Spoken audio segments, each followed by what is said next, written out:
Ça y est, le décret lancé, l'extermination des Juifs, est prévu pour le 13 Adar. Eliyahu Hanavi est parti à ce moment-là voir nos avot, Avraham, Yitzhak et Yaakov, pour leur demander de prier et d'intercéder dans la faveur des bénis Israël pour qu'ils soient sauvés. Mais les avot, Avraham, Yitzhak et Yaakov ont dit, regarde, ils ont fauté, ça a été décrété, on ne peut plus rien faire. Donc là, Eliyahu Hanavi a compris qu'il ne pouvait pas compter sur eux, donc il est parti voir Moshe Rabbeinu, qui a tellement défendu les bénis Israël lors de sa vie. Et lorsqu'il est parti voir Moshe Rabbeinu lui a demandé est-ce que ce décret a été décrété devant Dieu avec de l'argile ou avec du sang? C'est-à-dire, est-ce qu'il a été décrété par rapport à une faute qui était extérieure à eux comme de l'argile qui s'effrite, ou avec du sang, une faute qui est beaucoup plus profonde à eux comme le sang qui se trouve à l'intérieur du corps?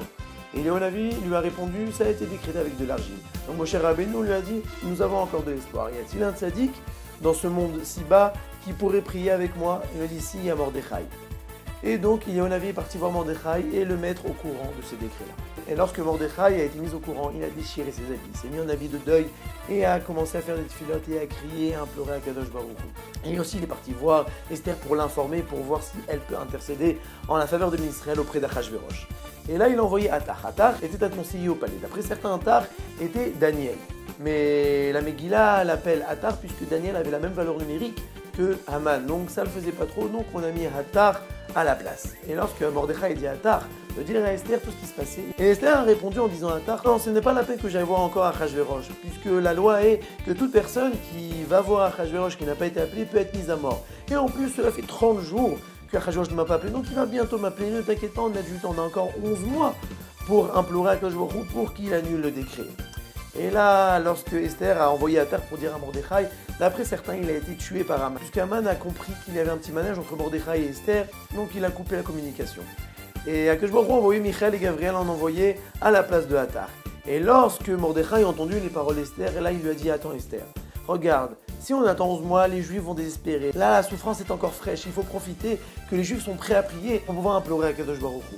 Et en plus, qui nous dit que ce n'est pas juste pour ça que tu es devenu reine? Tu as tout intérêt à avoir immédiatement Achashverosh. Et donc Esther a écouté Mordechai, elle lui a dit regarde, tout d'abord nous allons jeûner 3 jours, moi, mes servantes, et dis à tous les bénis Israël de Suse qui jeûnent aussi pendant 3 jours. Ces 3 jours-là étaient le 13 Nissan, le 14 Nissan et le 15 Nissan. Donc ils allaient jeûner le jour de Pessah. Ils n'allaient pas manger de matzot, ils n'allaient pas manger les 4 coupes de vin. Et donc là, certains pourraient se demander, attends, Esther a jeûné à Pessah. Alors comment cela se fait-il que nous jeûnons le 13 Adar et nous appelons cela Ta'anit Esther? En fait, c'est une erreur commune que les gens croient que le Ta'anit Esther, c'est parce que Esther a jeûné. Non, on ne jeûne pas parce que Esther a jeûné. On jeûne parce que le jour du 13 Adar, qui était le jour du décret, les Juifs ont dû quand bien même jeûner pour implorer la pitié d'Akadosh Baruch Hu. De même, nous aussi, ce jour-là est un jour qui est apte à la prière et qui est apte à la tchouva. C'est pour cela que nous jeûnons aussi. Alors là, ouvrons une petite parenthèse. Imaginez-vous les Juifs qui ont été au michté d'Achashverosh et n'ont pas écouté Mordechai.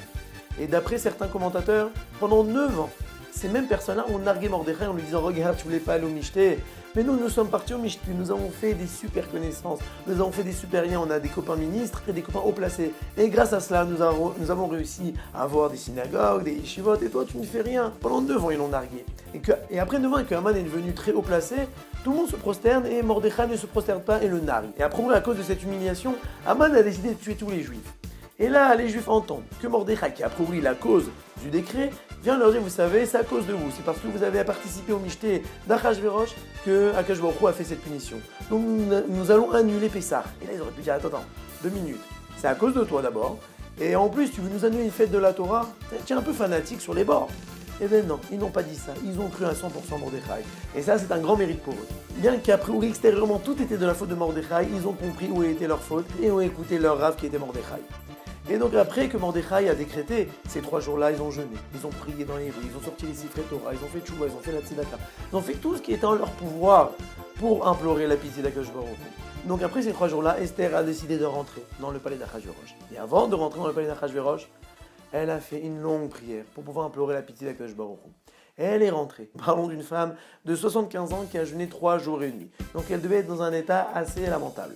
Et lorsqu'Achashverosh l'a vue, il était très énervé, il s'est dit attends, mon ex-femme, je l'appelle, et elle vient pas.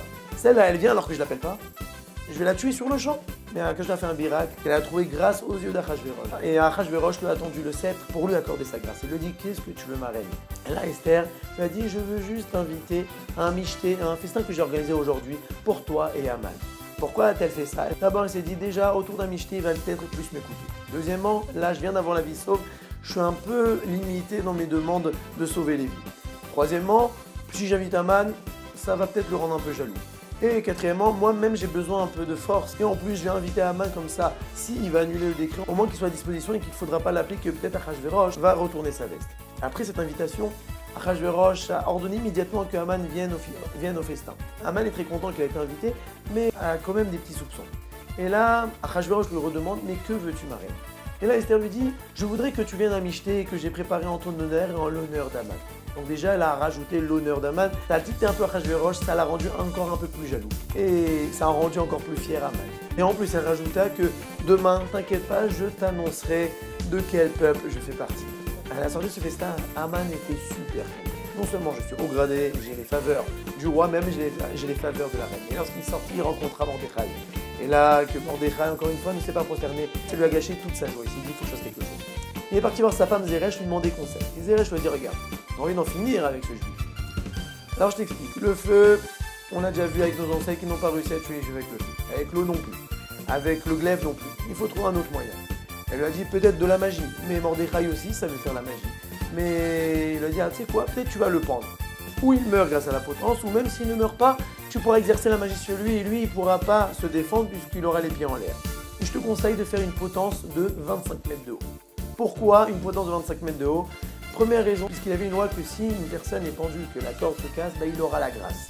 Et là, si la corde se casse à 25 mètres de haut, même s'il a la grâce, il ne pourra pas s'en sortir, donc il voulait le tuer à coup sûr. Deuxième raison, Aman voulait pouvoir contempler Mordechai pendu lors de son michté, lors de son festin chez Achashverosh, donc il voulait que ce soit très très haut et qu'il puisse le voir de loin. Et une autre raison aussi, parce que ses astrologues lui avaient dit que Mordechai sera plus grand que lui. Donc il s'est dit, bon, je vais accomplir cette vision et je vais faire que Mordechai soit, oui, plus haut que moi. Et une autre raison aussi, c'est pour bien montrer qu'est-ce qui arrive à celui qui déshonore Aman. Et donc Aman s'est mis à construire la potence de 25 mètres de haut qui était destinée pour Mordechai, mais qui va bientôt se retourner contre lui.